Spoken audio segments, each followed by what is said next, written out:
Across the vast sea of grass known as the Northern Plains, two strong forces will collide in the 1800s to determine the history of the West.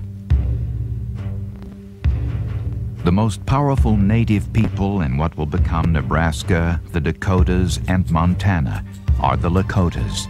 White men call them Sioux. The Lakotas call white men Washichus.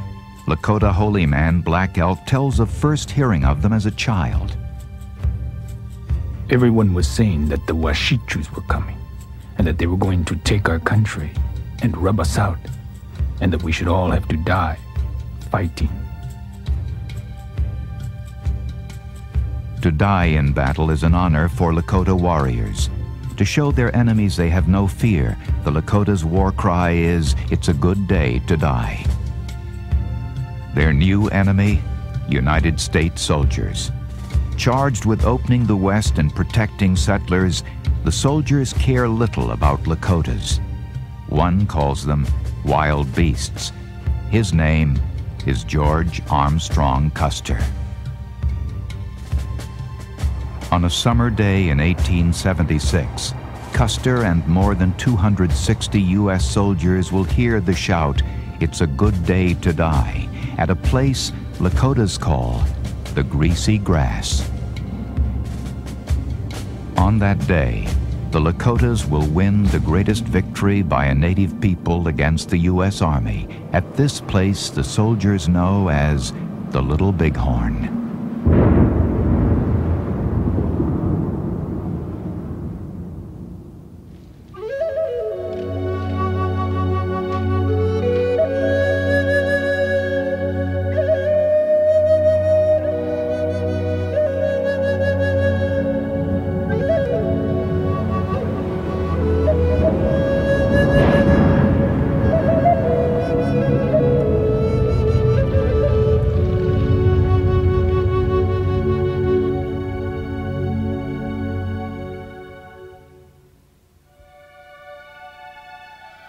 We hold these truths to be self-evident, that all men are created equal, that they are endowed by their Creator with certain unalienable rights, that among these are life, liberty, and the pursuit of happiness.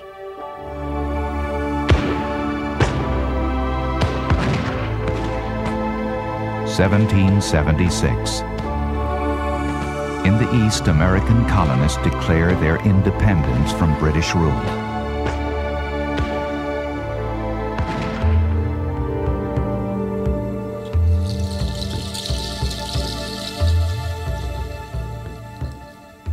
At the same time, thousands of miles away, Lakota bands first arrive at Pahasapa, the Black Hills.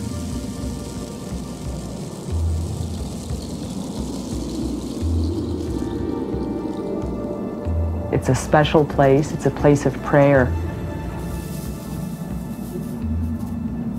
Our origin legend tells us that when the universe was created, all of the universe was given a song, and that each piece of the universe holds a piece of that song.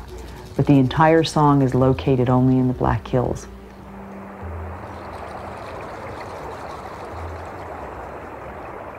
In the 1840s, a child is born in the Black Hills who will grow to become the Lakota's mightiest warrior. Crazy Horse. His cousin Black Elk remembers. Crazy Horse was a small man among the Lakota, and he was slender and had a thin face, and his eyes looked through things, and he always seemed to be thinking hard about something.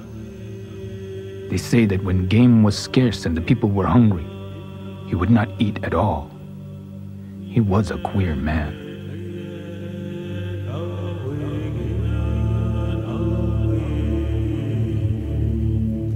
My grandparents, from the stories handed down, is that he was an honorable man. He was a good man. And he was looked upon as a wa'ata. A wa'ata is in the English language would probably be a prophet, somebody that could see in the future.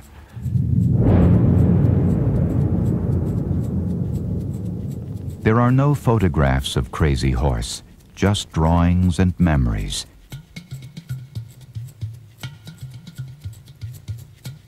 He grows up in a time of prosperity for the Lakotas.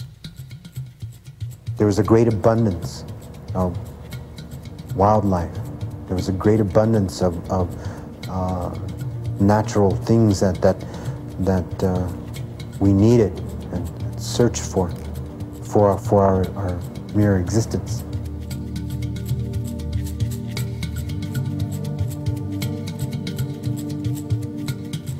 It was the height of who we were.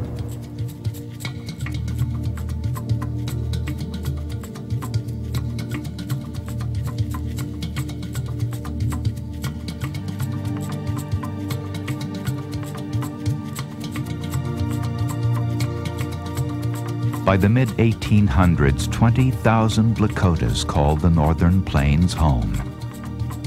The Lakota were a hunter-warrior culture.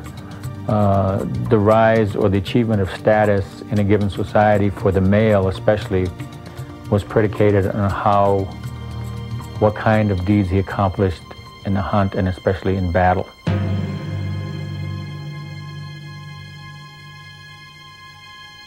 The powerful Lakotas force other tribes north and west. At the same time, the young United States is expanding westward. A clash between the two growing nations seems inevitable. As they see it, the Americans are expanding on the Central Plains, they're expanding on the Northern Plains. The Americans can help them, they can help the Americans, and there are really relatively congenial relations between the two groups until the 1850s when their ambitions conflict.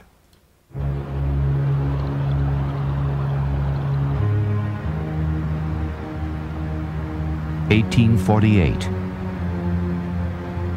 The seed of that conflict is found here in this quiet California river, and its irresistible color is gold.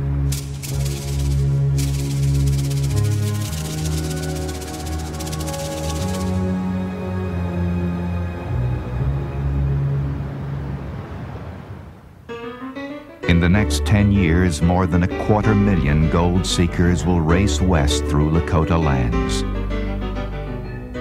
It is the first big episode in a sequence of episodes that ultimately contracted the Lakota land base and the Lakota subsistence base, and in the end produced their final collapse. Pioneers crossed the plains terrified of Indian attack. Their ideas about Indians are drawn mainly from lurid and sensational stories of kidnapping, massacres, scalpings, and rapes. The diary of one such pioneer, Ann Ellis. A dreadful fear of Indians was born and grown into me. As a child, I had 3 gripping terrors: starvation, ghosts, and Indians. Long after I had outgrown the fear of not having enough to eat and the fear of a ghostly hand being laid on my shoulder, I still had horrible dreams of trying to hide from Indians. Hundreds of times I've had this dream. Here in North America, we were either the noble red man or the savage. It was one end of the spectrum to another. There was no middle ground. There was a sense of superiority. Native Americans didn't have the same kind of religion. We didn't live in the same way. We didn't dress in the same way. Obviously, we spoke different languages. All of those differences added up in the European mind as less than. Not simply different, but less than. And they brought that attitude west with them.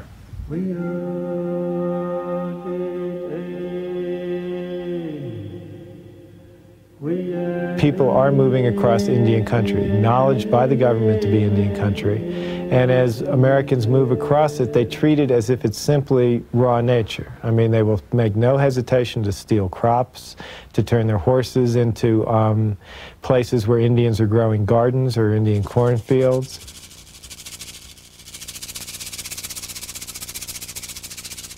All of this goes on as if Indians have no claim over it because Americans define it as simply nature, as wilderness, and not as a place in which human beings have lived and human beings shape.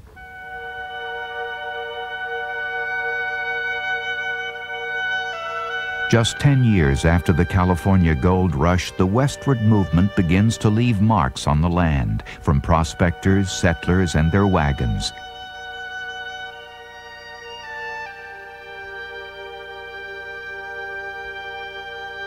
Game becomes scarce along the roads. They kept coming, they kept coming, kept coming. For some people, the reaction was, okay, you people keep coming, when are you going to leave? You know, you've overstayed your welcome.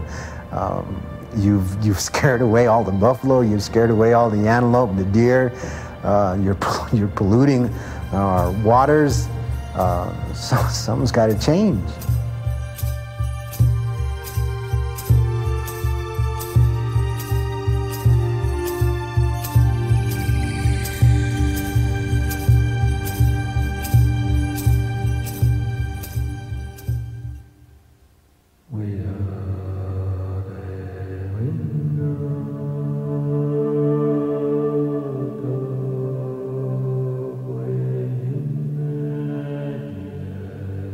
Late summer 1854. Already strained relations between Lakotas and the U.S. government are about to reach a flashpoint.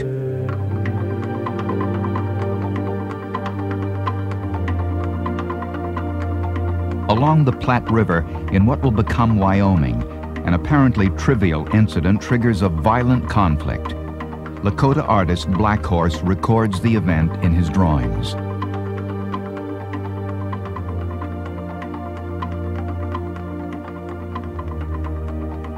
A Mormon cow wandered into a Brule village near Fort Laramie, and all the reports say it was a skinny, worthless cow, but somebody was hungry, and he happened to kill the cow and distributed it. Conquering Bear, the village chief, offers to pay the settler for the slaughtered cow. The owner of the cow wanted his cow back. He didn't want payment for it. Conquering Bear offered him several horses and whatever money he had and whatever else he could think of. But the owner was steadfast. He didn't want anything but his cow back, and of course that was impossible. It was beginning to be a no-win situation. Troops from Fort Laramie, commanded by Lieutenant John Grattan, hurried to punish Conquering Bear and his people.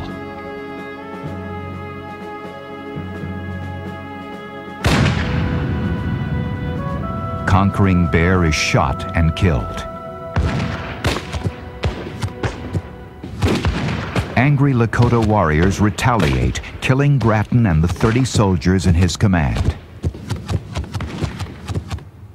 To me, the Grattan affair is the first indication that the Army, in this instance, was always ready to come to blows, if you will, to use that as a way of settling any differences. That would seem to be the unofficial policy of dealing with Native Americans at that point in time.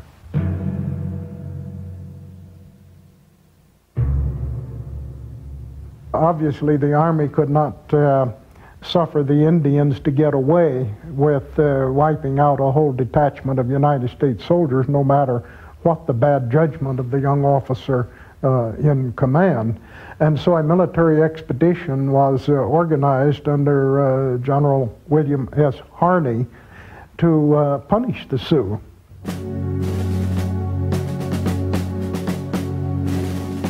A veteran Indian fighter, General Harney marches across the plains lecturing the Lakotas like a stern father to wayward children. The Great Father sent me here to punish you, and I am going to do it. The Sioux are not friends to themselves, and not until they do what is required of them will I be their friend. Do as I tell them, and they will find me the best friend they ever had. But if they don't do it, they will find me the worst enemy they ever had. A year after the Grattan affair, Harney carries out his punishment of the Lakotas.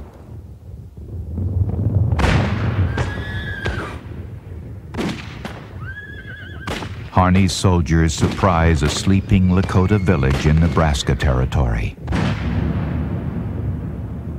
86 Lakotas in Chief Little Thunder's village along the Blue Water Creek die. Many are women and children. It is the first time a Lakota village is attacked by soldiers. It was hard for the people then to understand, what are we doing wrong? This is our land, we're on our land, why are we considered hostiles?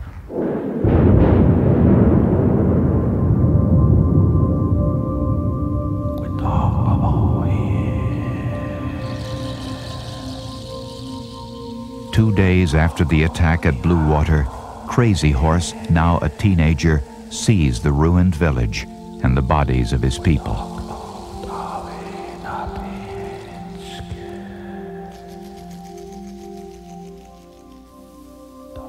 Early on in his life, he saw how whites interacted with Indians. He was there, he knew what the Grattan Massacre was all about. He knew about Little Thunder and his encampment being attacked on the Blue Water.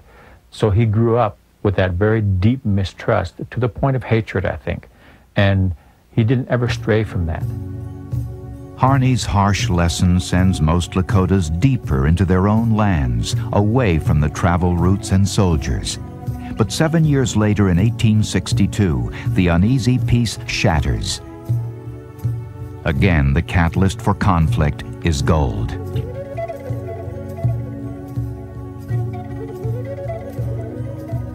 A strike in the mountains of Montana Territory sends prospectors rushing through the heart of Lakota Territory. Black Elk recalls. They wanted to have a road up through our country to the place where the yellow metal was. They told us that they wanted only a little land, as much as a wagon would take between the wheels. But our people knew better.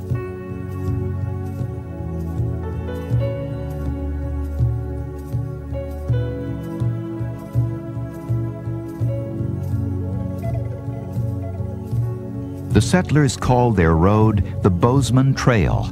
It cuts through the Powder River country, the Lakotas' prime buffalo range.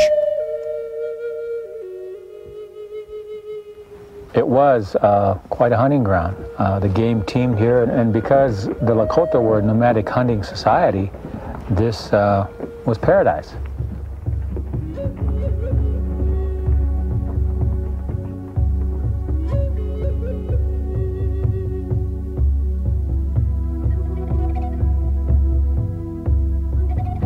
I think people of that period were intelligent enough to realize that this would probably turn into a last stand, this area, and were prepared to do anything to keep it.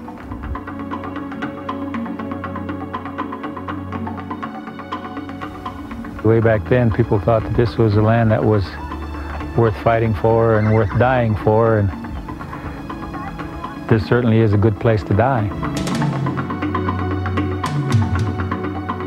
Lakota warriors respond by attacking travelers along the Bozeman Trail. To protect the settlers, the government builds a chain of forts. The words of Black Elk.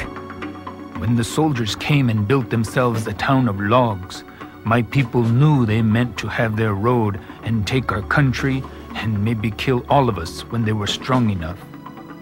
Crazy Horse was only about 19 years old then, and Red Cloud was still our great chief. A prominent warrior, Red Cloud had witnessed the California gold rush 17 years earlier. He knows exactly what a road could do to hunting grounds. Red Cloud unites not only the Lakotas, but the Cheyennes and Arapahoes to fight the soldiers. Our old chiefs sought to show their friendship and goodwill when they allowed this dangerous snake in our midst. Yet before the ashes of the council fire are cold, the Great Father is building forts among us. His presence here is an insult and a threat. It is an insult to the spirits of our ancestors.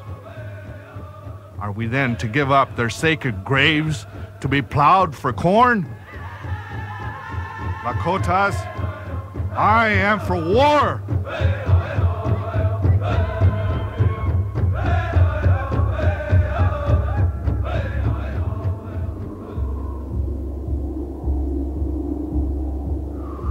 December 1866. Red Cloud plans an ambush of soldiers at the largest fort along the Bozeman Trail, Fort Phil Kearny. More than 1,000 warriors hide in gullies near the fort, while Crazy Horse and a handful of others attempt to lure the soldiers out. One of the waiting warriors is Fire Thunder. We heard a shot up over the hill and knew the soldiers were coming, so we held the noses of our ponies that they might not whinny.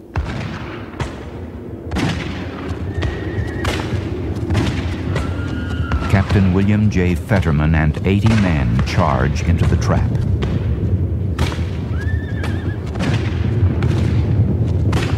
There were so many bullets, but more arrows, so that it was like a cloud of grasshoppers around the soldiers. They fought very hard until not one of them was left alive.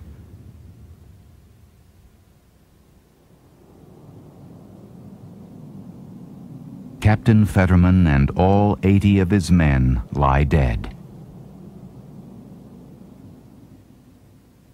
Fetterman had once declared, "With 80 men, I could ride through the Sioux Nation."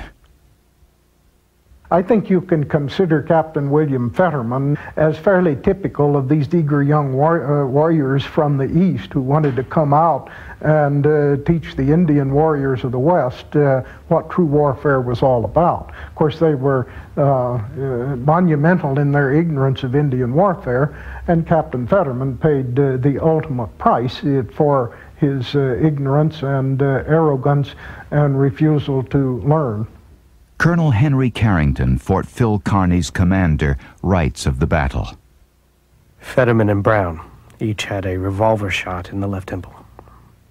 As Brown always declared that he would reserve a shot for himself as a last resort.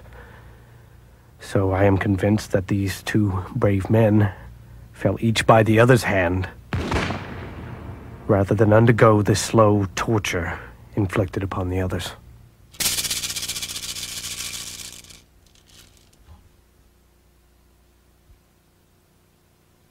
Red Cloud and the Lakotas are now seen as a formidable foe. Encouraged by public sentiment, the government favors peace instead of war. Red Cloud too wants peace, but on his terms. We are on the mountains looking down on the soldiers and the forts. When we see the soldiers moving away and the forts abandoned, then I will come down and talk. August 1868, Red Cloud's demands are met. The bloody Bozeman Trail is closed, the forts abandoned. The troops are barely out of sight before the Lakotas ride to each fort and burn them to the ground. There was a hope that perhaps the situation could be altered significantly, that perhaps the relentless Western movement of the whites was not quite as relentless as they were led to believe. There was hope that maybe the good old days were not really over.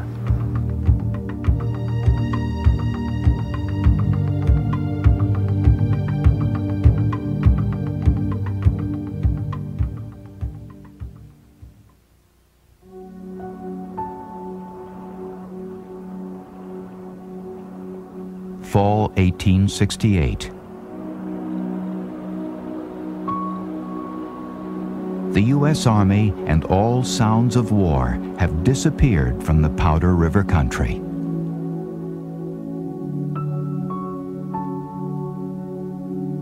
Believing he has won the war, Red Cloud travels to Fort Laramie and signs a paper that will change the destiny of his people forever. You can say that Red Cloud won that war, If you look at the long view, of course, Red Cloud lost that war because there were other features of that treaty that set off a process that in the end helped to doom the Lakota as an independent people. The Treaty of 1868 establishes the Great Sioux Reservation, an area including all of present-day South Dakota west of the Missouri River. From my own family history, I guess I don't view the treaties as being this great document because we already owned the land. We knew that, everyone else knew it. And the United States government signing the 1868 treaty was an acknowledgement that we owned it, but they added a lot of other things to that that I don't know if people fully understood what was in there. What Red Cloud doesn't understand is that by signing the treaty, he agrees to make the Lakotas reservation Indians. His Lakotas will be expected to settle down, farm the land, and build cabins. If any individual belonging to said tribes of Indians or legally incorporated with them, being the head of a family... We must not be too strict in trying to hold the Indians to a compliance with what was in that Treaty of 1868. They didn't understand it. The people who wrote it really didn't understand it. And if you go and read it today, I defy you to understand all of the provisions and what exactly was intended. It's a great big collection of legalistic verbiage.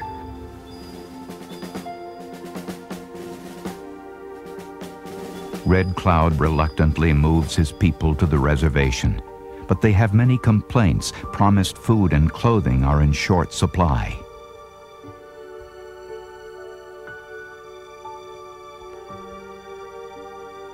Two years after signing the Treaty of 1868, Red Cloud travels to Washington to share his concerns with President Ulysses S. Grant.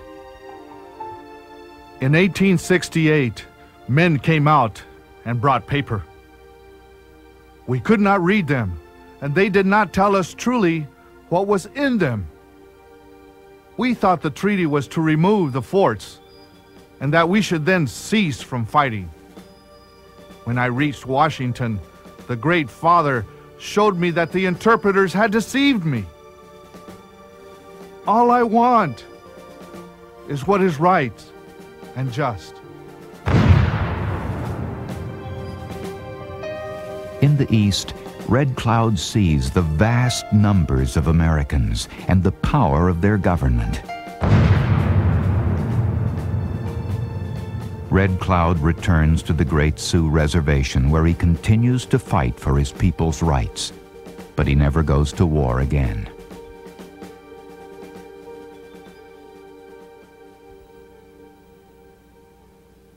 Red Cloud does not speak for all Lakotas. About 3,000 who refused to sign the Treaty of 1868 continue to live in the Powder River country, designated by the United States as unceded territory. Their principal chief is Sitting Bull. He wasn't going to sign away the land. The earth is made of the bone of our ancestors. How can you sell that? And so he was never going to sell the land, nor was he ever going to come to sign a treaty for a people who did not display anything but the temperament of an untrained child.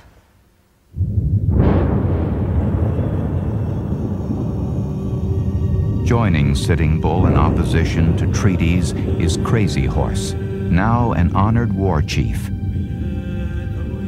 Crazy Horse makes his feelings clear. We did not ask you white men to come here. The Great Spirit gave us this country as a home. We do not want your civilization. We would live as our fathers did, and their fathers before them.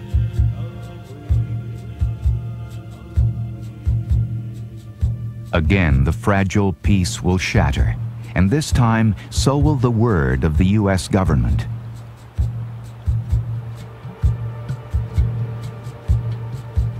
Once more, the cause is gold. There was nothing that could stir an irrational mania quite like the very hint of gold in some recess of the West. And as one of the senators commented, the American people will override every Indian tribe and every regiment of the U.S. Army to get at where the gold is, and there is no stopping them. Gold has long been rumored to exist in the Black Hills, which are indisputably recognized in the Treaty of 1868 as part of the Great Sioux Reservation.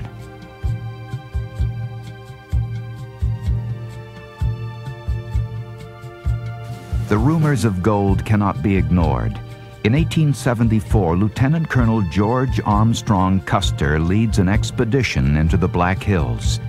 Supposedly looking for a site to build a military post, the group includes mining and geological engineers. They soon find what they came for: gold. I think at first it was viewed as rather funny. There are stories of the scouts standing on hilltops and laughing at these people just going crazy over the gold, and then realizing that they weren't going to stop. It would just get worse and worse and worse, because this was obviously something that the white man worshipped.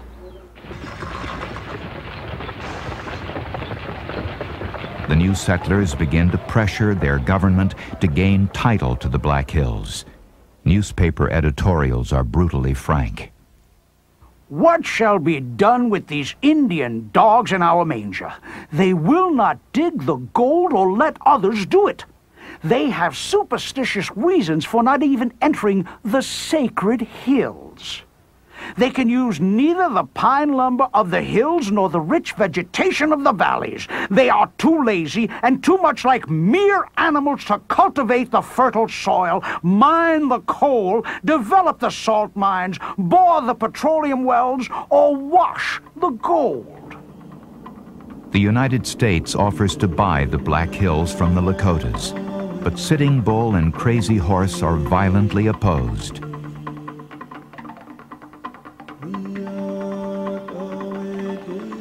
December 6, 1875. The U.S. government issues an ultimatum to Crazy Horse and Sitting Bull. Come to the reservation within 60 days or be considered hostile and at war. The ultimatum is ignored. When they told the Indian people that they had to report to their reservations and that they would be declared hostiles if they didn't return to their reservations, well, the people here in the Red Cloud Agency said, well, that's nonsense. People left the reservations and joined with Crazy Horse and joined with Sitting Bull and joined with Gall and the rest of them and said, we are going to defend our country. You know, we were prepared to fight a war.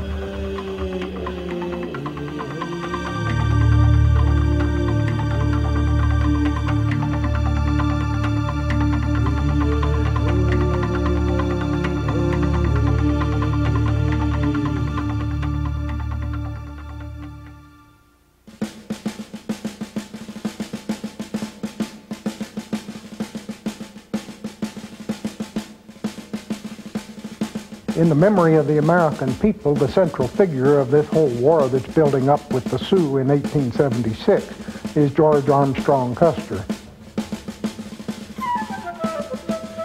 He is now, after having been the idolized boy general of the Civil War with the long golden locks and the gaudy uniform, always in the public eye and a genuine hero, he is now the lieutenant colonel of the 7th Cavalry, and he is on the upper Missouri, and he is destined to lead one of the expeditions against the Sioux.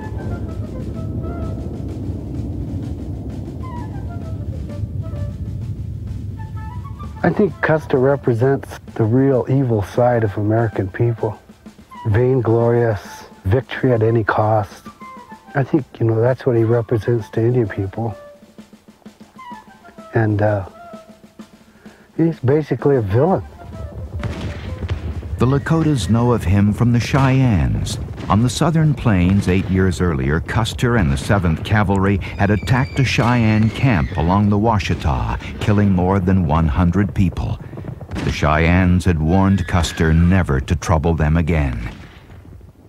And the Sacred Arrow Keeper told him that day that if he was to ever come bother the Cheyenne people again, him and his entire command would be wiped out. Now, in America's centennial year, Custer and the 7th Cavalry are searching the northern plains for hostile Indians.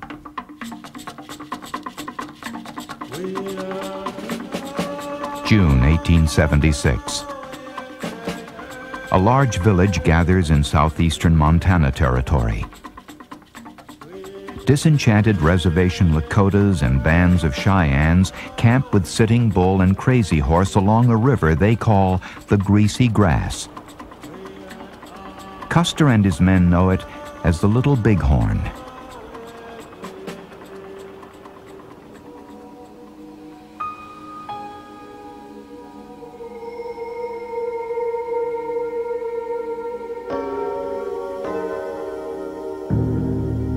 Weeks earlier, at the Lakotas' annual Sundance, their great chief, Sitting Bull, had a remarkable vision.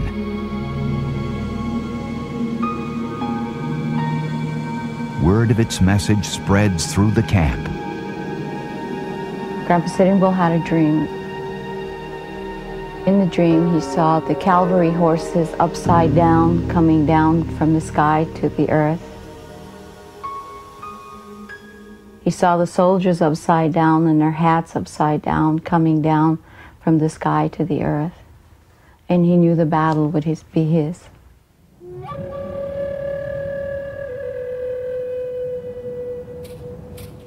June 25th, 1876.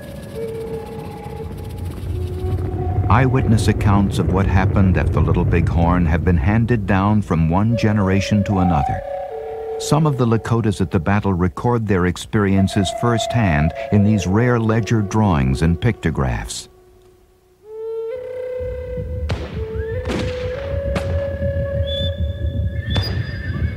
Just then we heard the criers shouting, "The chargers are coming! They are charging!"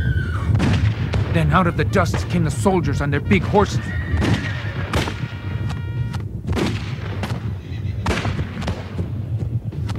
They looked big and strong and tall, and they were all shooting. All around, the Indians began jumping up and running forward, dodging down, jumping up again, down again, all the time going towards the soldiers. It looked like thousands of dogs might look if all of them were mixed together in a fight.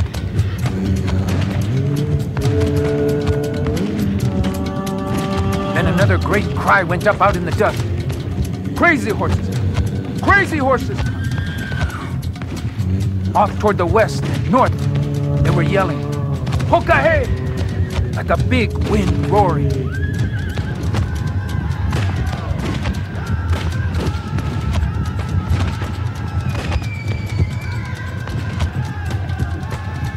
The shots quit from the soldiers.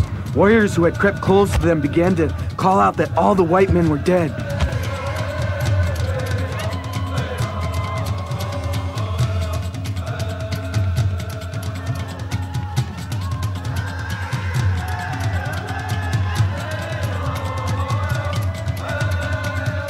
All the Indians jumped up and rushed forward.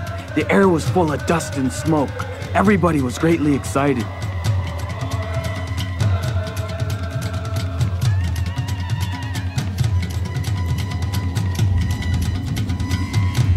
To put it in a nutshell, the soldiers were outfought, pure and simple. Simply because of the fact that the Lakota were defending their families, and the soldiers were just a few feet from getting into the camp.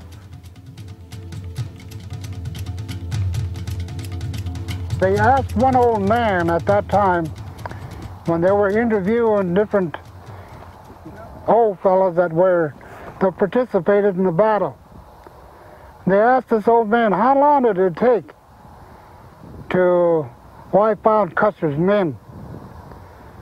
And this fellow put his head down a little while and he says, Oh, about as long as it takes a white man to eat his lunch.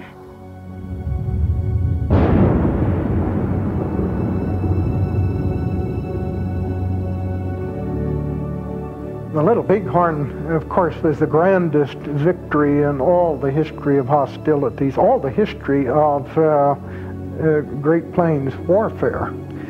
But in that victory lay the seeds of defeat, because that was so spectacular a disaster for the U.S. Army, so stunning to the American people in this centennial year when they're celebrating 100 years of independence, that there was an immediate demand for retaliation.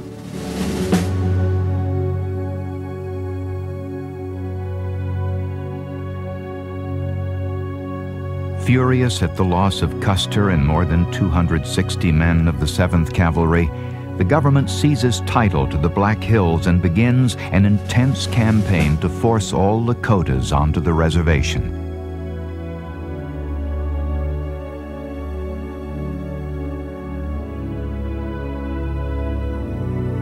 After the victory at Little Bighorn, the Lakotas and Cheyennes split into smaller bands and scatter across the land.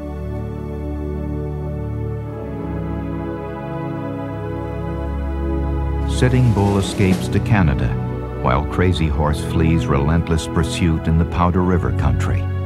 Black Elk is one of those with Crazy Horse. Everywhere we went, the soldiers came to kill us. And it was all our country.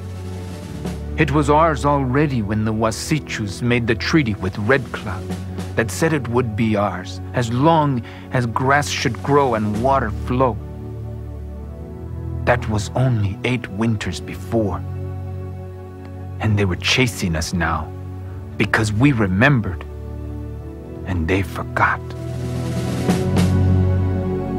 What matters is the Lakotas can't hunt. They can't procure food.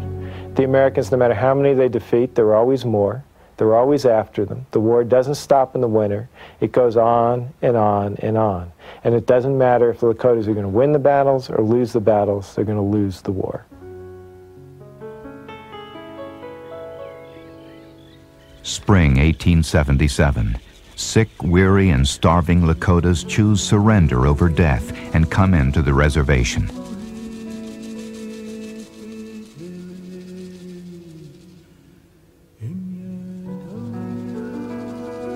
One of the final holdouts is Crazy Horse.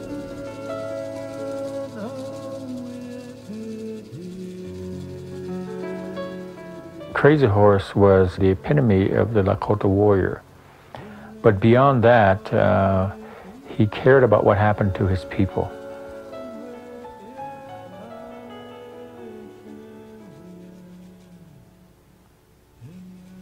And I think probably somewhere deep inside of him, he probably realized that if there were going to be Lakota on the face of the earth, then he would sooner or later have to relent and give up and go to an agency.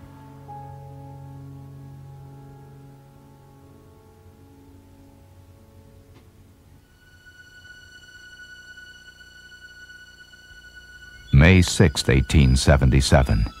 Just 10 months after the victory at the Little Bighorn, Crazy Horse and his exhausted and starving followers surrender at Fort Robinson, Nebraska.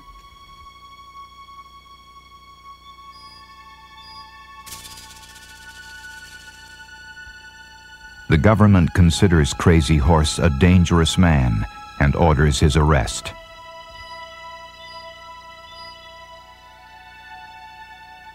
And he vowed never to be held behind bars like a caged animal, because he knew that was one of the ways of the white man. And so as he was being held by these 2 guys and walking him up to this stockade, he balked at the door. And the minute he balked, one of the soldiers stuck him from behind with a bayonet. And he fell.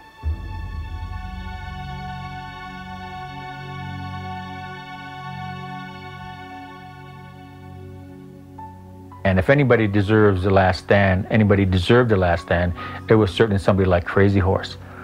He deserved to go down fighting, to the last, defending himself and his people. But to die the way that he did, with, you know, without a way to physically defend himself, to have his arms pinned back and then to be stabbed, as history tells us, in the back, is probably the saddest thing about his whole life.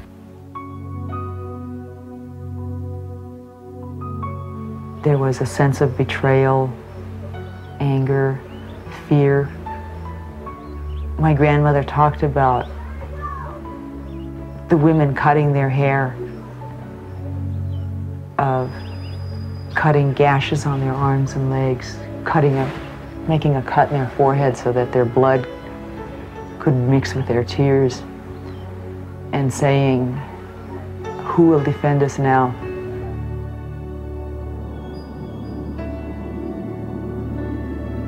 Crazy Horse, defender of his people and their way of life, is buried in Lakota country. His unmarked grave is said to be near a creek called Wounded Knee.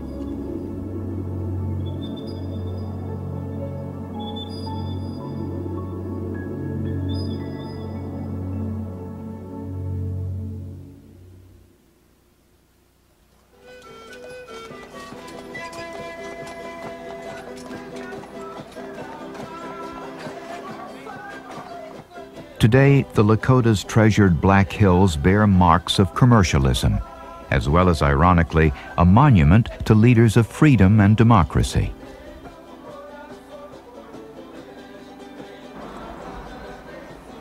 In 1980, the Supreme Court ruled that the United States government had illegally seized the Black Hills from the Lakotas and ordered payment of what is now more than $300 million. The Lakotas refused to touch the money, working instead on legislation that would allow for the return of the land itself. It was stolen land. It's occupied territory today.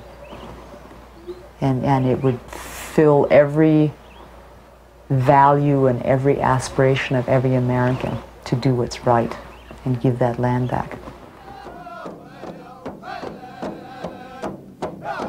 In 1991, 115 years after the Lakota victory at the Little Bighorn, the people celebrated another victory there.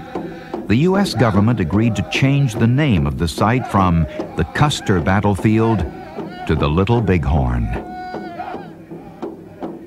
We will never forget the past. We will never forget today. And we will look forward to the future.